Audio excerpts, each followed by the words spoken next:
مصر والأردن وحماس اتعرضوا لضغوط كبيرة جدا، سواء من دونالد ترامب هو الأساس ومن التصريحات اللي عمالة تطلع من إسرائيل. تمام. تعال نشوف الموقف حصل ازاي مع كل واحد. أول واحد زيارة ملك الأردن اللي شفناها، اللي احنا رحنا، شايف قاعد قعدة الآنسة المكسوفة جنب رئيس ترامب. وفي نهاية الموضوع قرر يرمي بياضه، يعني جه يقول له أنا مش معارض، واخد في احتباطه ابنه عشان يقول له يعني ابني ولي العهد اعمل أي حاجة، بس يعني الواد زي الفل اللي هو عايزينه يمسك. ف وابدا كده حاجه، يعني ان انا جاي معاك موافق على الموضوع، ان انا هنبدا كده ب 2001 لغايه ان شاء الله ما نقعد مع مصر واجتماع الدول العربيه والسعوديه واللي يقرروه انا معاهم يا معلم، وانا معاك يا سياده الريس، يعني اخوك الصغير، انت عارف انا اسد هناك بس معاك هنا قطه. سيد الرئيس، أعتقد أنه يجب أن نأخذ في الاعتبار أن هناك خطة تضعها مصر ودول عربية، وقد دعانا محمد بن سلمان لنناقش الموضوع في الرياض، وسوف نتوصل إلى صيغة ترضي الجميع. من بين الأمور التي يمكن أن نقوم بها فورا هو أن نستقبل 2000 طفل من غزة في حالة من المرض إلى الأردن. بالنسبة لسيطرة الولايات المتحدة على غزة، هل سوف تمتلك الولايات المتحدة غزة؟ كما أسلف الرئيس، سوف يتطلع إلى تقديم مصر لخطتها، وسوف نناقش في السعودية كيف يمكننا أن نعمل مع الرئيس ومع الولايات المتحدة. وبالتالي دعونا ننتظر إلى أن تقدم مصر خطتها إلى الرئيس، ودعونا لا نستبق الأمور. ده بالنسبه للاردن. بالنسبه لحماس طلع ترامب في تصريح قال لك حماس لو ما سلمتش كل الاسرى لغايه يوم السبت اللي هو امبارح قبل الساعه 12 الظهر، انا هحول غزه دي لجحيم وهبدها اباده تامه وهعمل. I'd say they ought to be returned by 12 o'clock on Saturday, and if they're not returned, all of them, not in drips and drabs, not 2 and 1 and 3 and 4 and 2.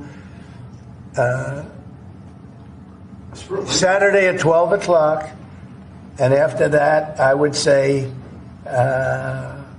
all hell is going to break.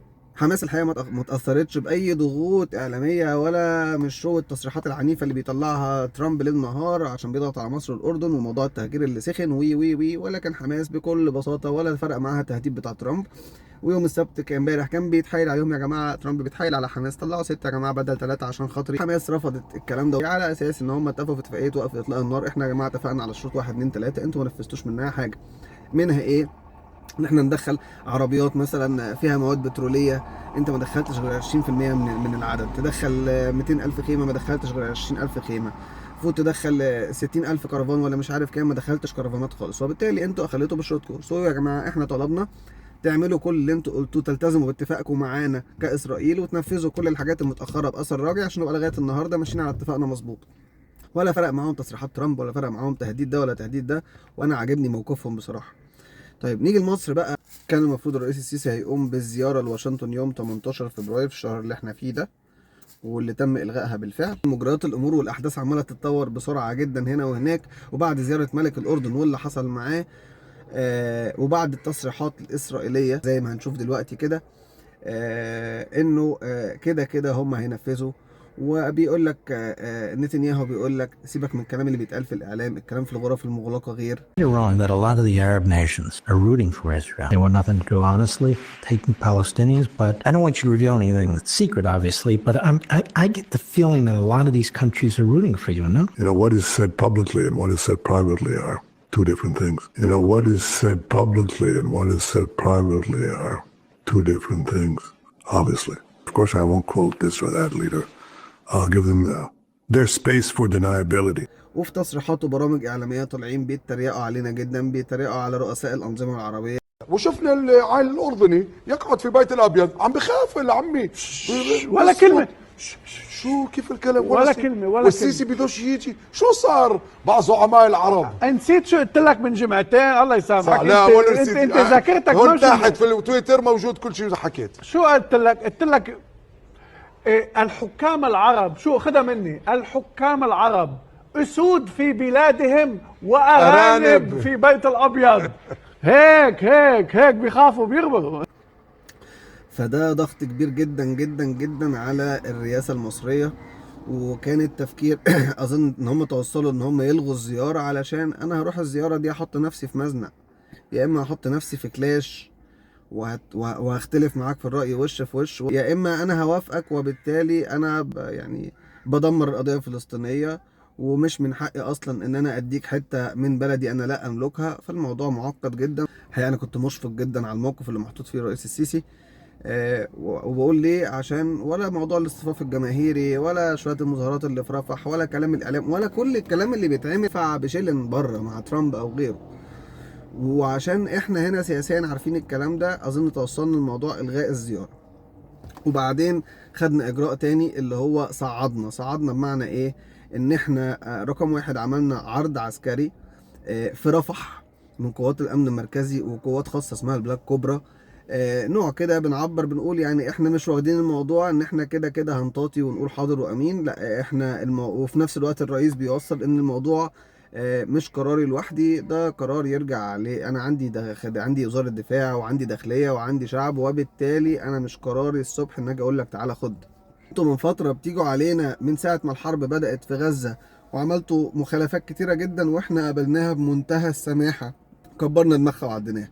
دلوقتي جه الوقت اللي اقول لك ما ينفعش، يا واخد قوتي يا ناوي على موتي. انت جاي تاخد حته من ارضي وهتبهدل لي ناسي، وتيجي شويه تجيب الناس بتوع غزه تخليهم يرتكزوا في سينا، وبعدين يضربوا لهم صاروخين من سينا، بعدين اسرائيل تاخدها ذريعه عشان تخش تضرب سينا. ومن الناحيه الثانيه انت مطلع لي الخريطه بتاعت زعيمه الاستيطان نيلا فايس تقول لك ان اسرائيل الكبرى اللي هي من النيل للفرات هناخد منها فيها مصر، حته من مصر كبيره، وهناخد حته من السعوديه، وهناخد العراق، وهناخد سوريا، وهناخد الاردن. ايه؟ It's very big. No, this is the promise of God to the patriarchs of the Jewish nation. It's 3,000 kilometers. It's almost as big as the Sahara Desert. So this is the biblical Israel. Yes. Can I call it? Yeah. And this is so which countries are these? And which country? Don't mention. I think it's Iraq Iraq. and Syria So you and believe part of Saudi Arabia. This is a holy place. فما نحط الكلام جنب بعضه، الموضوع معدي اطار السياسه. انتوا جايين على دمار، انتوا سندتوا اسنانكم ونتنياهو فارد صدره علينا على حس سندته على ترامب. لا، احنا الفتره اللي فاتت نشكر ربنا ان احنا دخلنا في فكره تنويع مصادر السلاح بتاعتنا عشان ما تبقاش واقفه بس على امريكا، وبالتالي ما نكونش مذلولين لها. تاني حاجه توضح حاجه لامريكا في السياسه الامريكيه هناك. حضرتك العالم انت مش في امريكا لوحدك، في الجانب الشرقي في روسيا والصين، فانا حياتي مش هتقف عليك. يعني انا ما هسيبك وهلجأ لدول. ده كان في وقت من الاوقات حاصل. جمال عبد الناصر زمان قبل ما السادات يروح لامريكا وقت حوار الحرب كان في هذا الوقت متآلف جدا مع الجانب الروسي. الوحيده ايه؟ ان انا كنت هتورط في زياره هناك تقيدني على كرسي الحكم. ازاي تقيدني على كرسي الحكم؟ هتاخد بالك زي ما هنشوف كده ان اول مره في فتره ترامب الاولى كان بيتكلم عن الرئيس السيسي، بيقول عن الرئيس السيسي وقد ايه هو مقرب ليه. Great to be with the president of Egypt, and I will tell you, President El-Sisi has been somebody that's been very close to me from the first time I met. تاني مره لما جه يتكلم المره دي ما قالكش الرئيس السيسي، قالك جنرال سيسي، واخد منه لقب الرئيس. هو بيرمي له هنت كده، ارجع افتكر كده ايه 2013، لا ارجع اصحى الصبح دماغي تتغير كترامب وافتكر ان ده انقلاب. Despite them saying no, I have a feeling that the king in Jordan and that the general president, but that the general in Egypt will open their hearts and will give us the kind of land that we need to get this done, and people can live in harmony. And فترامب بيهدد الرئيس في كرسي كنوع من الضغط، بما ان هو شايف الدول بتاعتنا دول الرجل الواحد ممكن يقدر يضغط عليه ويوصل في الاخر للنتيجة اللي هو عايزها بسهولة. ولكن الحزب على الارض مش كده، مصر اكبر من كده، وما ينفعش تحت اي بند موضوع التهجير ده يتم. وده كل اللي حصل من الاسبوع اللي فات لغاية النهاردة. اشوفكم على خير واتمنى اللي جاي يكون احسن.